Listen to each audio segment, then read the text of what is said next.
Say them something I can't deal with. I don't have no problem with people life, but this guy is doing too much.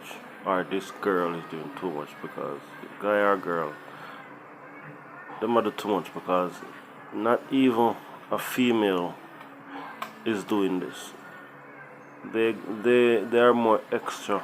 They do things more extra than an actual person who is born a female. Right? And I think that's just being too much. If you have your life that you're living your life, all you need to do is once you're living your life, you have your partner, you know, have a work, you know, have stability, you know, living on a house and happy. You don't have to come out there and show the world, hey, I am gay or whatever. Because you already have a partner. Are you still looking more partners?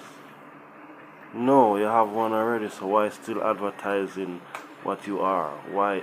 What's it? What are you trying to be?